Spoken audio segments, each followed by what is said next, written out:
Who do you believe is responsible for restoring the trust lost between parents and New London Public Schools?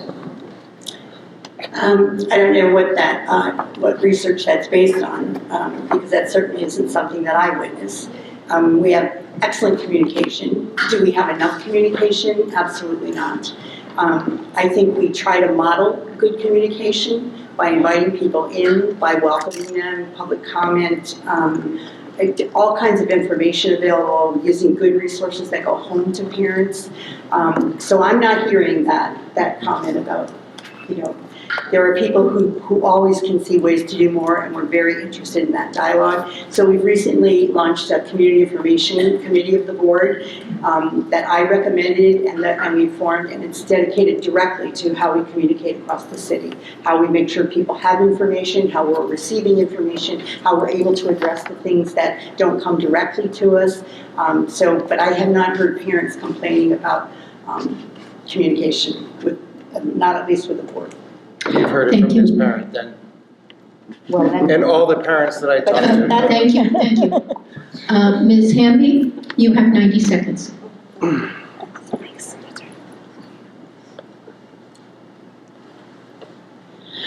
Like Karen, I sometimes hear what I hear at the table and comments. There seems to be a disconnect. I sit there with communications. They now have a Parent Square platform being used at the high school. It is getting good reviews. It is being used like 95% of the times. We've done statistics on that. It can text, social media, and it also has a translator for those MLL students that we teach. As far as communicating with parents, I am part of this communication information subcommittee, and we are going to be working constantly at improving communication between families, students, and city council. But they also have PTOs. I know you're advocating for school governance, but they also have principal leaderships that meet every month with students, parents, families. We talked about community partners. Sacred Heart University now has to encourage people underrepresented for that education. Not only that, we arranged it so they can meet in the Welcome Center so that people don't have to travel as far to get that education that will enable us to fill spots.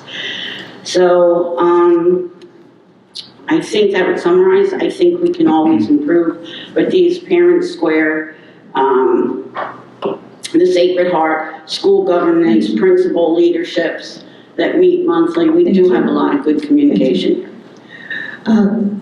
Ms. Turner, you have 90 seconds. Okay, so I'm that parent that is at every meeting expressing my displeasure with what's going on. That's actually how I came to be in the neighborhood academy, because I was actually so extremely frustrated. I feel like people would listen to my complaints, but nothing would happen with them. And they were sincere complaints, and they didn't start with complaints, right? They started with trying to bring solutions, ways that I could help support a program or an issue or give creative solutions. But for whatever reason, I was met with resistance and have still been met with resistance. So much so that I was told by someone in a high-up position that I just didn't like the outcome, so I could just deal with it. I mean, that does not make us as parents or community members feel welcome to bring our concerns. When we're talked down to, as parents and community members, I can only imagine what happens to our students at the schools. And I'm not blaming the teachers. The teachers aren't bad. The administrators aren't bad. They're spread too thin. When you don't have the support and the resources you need or the tools to do your job in a safe and welcoming environment that is supported, you just can't do it. And it does trickle down. And I think it starts with trust at the top. And I would ask, do we trust the person at the top? Because if we're not doing reviews of that person and the board, then we're not doing something right. Thank you. Thank you. Ms. Burgin, you have 30 seconds. So I'm not sure who we're referring to as who's not being evaluated. So we are we're elected to evaluate one employee of the school district, and that's the superintendent of schools. Parents often have comments and dissatisfaction with something they've encountered, and I do think that often if they don't get the response they want. We have professional educators who do, I think, a superb job, and they're making many of the right choices, I believe, for children. Thank you. Thank you. Mr. Garbini, you would like 30 seconds.